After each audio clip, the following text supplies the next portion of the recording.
ខ្ញុំប្រកាសណាម៉ែនវណ្ណៈសូមក្រាបថ្វាយបង្គំព្រះថេរានុថេរៈគ្រប់ព្រះអង្គជាទីគោរពសក្ការៈដ៏ខ្ពង់ខ្ពស់សូមក្រាបថ្វាយបង្គំព្រះមហាក្សត្រខ្មែរសម្ដេចនរោត្តមសីហមុនីជាទីគោរពសក្ការៈដ៏ខ្ពង់ខ្ពស់សូមគោរពបងប្អូនជនរួមជាតិទាំងអស់ជាទីគោរពនិងជាទីនឹករលឹកថ្ងៃនេះខ្ញុំម៉ែនវណ្ណៈសូមចូលខ្លួនមកបកស្រាយជុំវិញវីដេអូឃ្លីបនៅខាងក្រោយខ្នងខ្ញុំនេះគឺជាសកម្មភាពខុសឆ្គងដែលមានការរៀបចំឡើងនៅក្នុងព្រះបរមរាជវាំងហើយមានសម្ដេចនរោត្តមសីហមុនីព្រះអង្គជាអធិបតីនៅក្នុងព្រះបរមរាជវាំងនៅក្នុងការថ្វាយឬក៏ថ្វាយគ្រឿងសម្រាប់ព្រះសង្ឃហើយមានការដឹកនាំពីព្រះសង្ឃគឺពីព្រះអង្គព្រះតេជគុណដូងផង់ដែលសកម្មភាពនិងរូបភាពទាំងអស់នេះធ្វើឲ្យមានការប៉ះពាល់ទៅដល់ប្រកិត្តិយសរបស់ព្រះមហាក្សត្រក៏ដូចមានការខុសឆ្គងខាងផ្នែកពុទ្ធសាសនាដ៏ធ្ងន់ធ្ងរមែនទែនដែល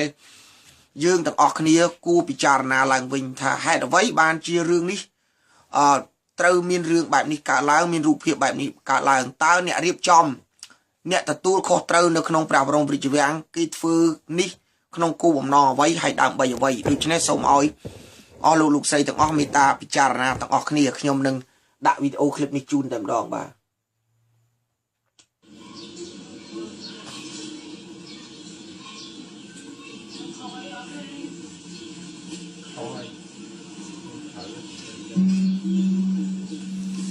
បាទនេះគឺយើងឃើញ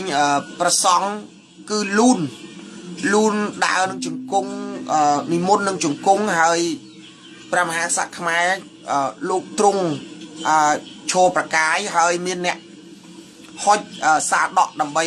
ប្រគេនទៅព្រះសង្ឃហើយយើងមើលថាតើការរៀបចំបែបនេះថាតើយ៉ាងម៉េចបាទសូមឲ្យបងប្អូនមើលម្ដងទៀតជាមួយនឹងយើងខ្ញុំហើយពិចារណានៅរូបភាពទាំងអស់នេះថាតើយើងគួរតែ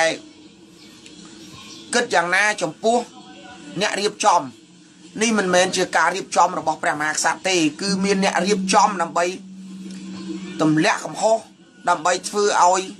ព្រះមហាក្សត្រខ្មែររបស់យើងមានការអាប់អោនហើយគេនឹងថ្កោលទោសព្រះមហាក្សត្រហើយគេនឹងស្អប់ព្រះមហាក្សត្រថាតើទង្វើបែបនេះអ្នកណាជាអ្នកនៅពីខាងក្រោយអ្នកណាជាអ្នករៀបចំកម្មវិធីនេះឡើងហើយមានព្រះសង្ឃដូងផងដែលជារាជាគណៈចក្រវាដែលមានឈ្មោះល្បីនៅក្នុងប្រជាណាចក្រកម្ពុជាដូច្នេះខ្ញុំសូមធ្វើអត្ថាធិប្បាយនៅចំពោះរឿងនេះព្រះសង្ឃជាទីគោរពសក្ការៈដ៏ខ្ពង់ខ្ពស់ហើយព្រះសង្ឃគឺជាតំណាងព្រះពុទ្ធសាសនាទោះបីជាព្រះសង្ឃអង្គនោះជាភិក្ខុឬជាសាមណេរក្តីប៉ុន្តែព្រះមហាក្សត្រព្រះអង្គគឺមានប្រកិត្តិយសធំធេងជាព្រះមហាក្សត្រខ្មែរជាព្រះអង្គគឺជាអ្នកគ្រប់គ្រងប្រទេសប៉ុន្តែព្រះសង្ឃគឺលោកមានសិលបរិសុទ្ធលោកតំណាងឲ្យសាវករបស់ព្រះពុទ្ធដូច្នេះកន្លែងនេះគឺមានការខុសឆ្គងយ៉ាងធ្ងន់បើយើងប្រៀបធៀបអំពីការថ្វាយទានទៅដល់ព្រះសង្ឃនៅក្នុងផ្លូវព្រះពុទ្ធសាសនាទោះបីជាបុគ្គលនោះជាស្ដេចផែនដី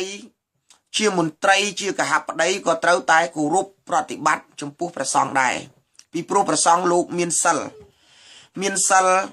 បរិសុទ្ធលោកមានសិក្ខាបទហើយយើងជាក្រហមធម្មតាទោះបីជាស្ដេចផែនដីក៏ដោយប៉ុន្តែអ្វីដែលខ្ញុំចង់និយាយថ្ងៃនេះគឺខ្ញុំមិនបានថ្កោលទោសឬក៏បានទម្លាក់កំហុសទៅលើព្រះមហាក្សត្រទេ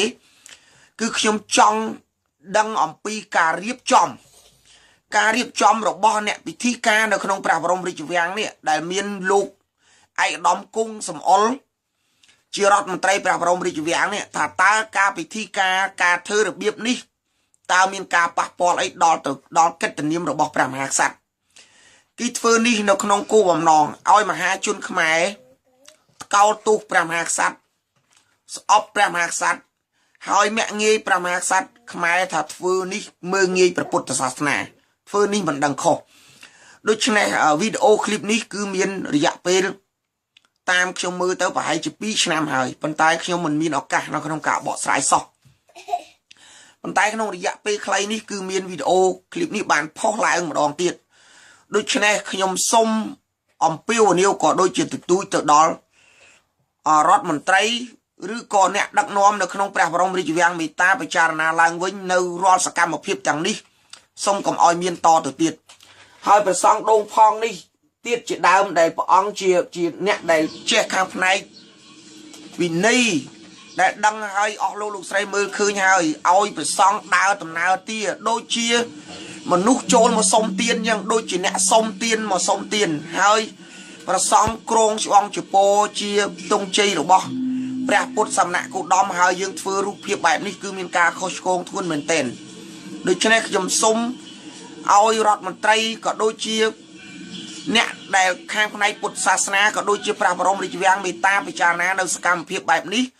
ហើយសូមកុំឲ្យរឿងនេះកើតមានឡើងវាមានការប៉ះពាល់ធ្ងន់ធ្ងរទៅដល់ព្រះកតនាមរបស់ព្រះមហាក្សត្រជាការមាក់ងាយទៅដល់ព្រះពុទ្ធសាសនាក្នុងនាមយើងប្រទេសកម្ពុជាដែលអ្នកជាអ្នកកាន់ព្រះពុទ្ធសាសនាគឺធ្វើឲ្យព្រះសង្ឃមានការអាប់អោនដូច្នេះនេះក៏ជាការសំណូមពររបស់ខ្ញុំហើយខ្ញុំសំណូមពរឲ្យអស់លោកស្រីទាំងអស់គ្នាមេត្តាពិចារណាហើយជួយ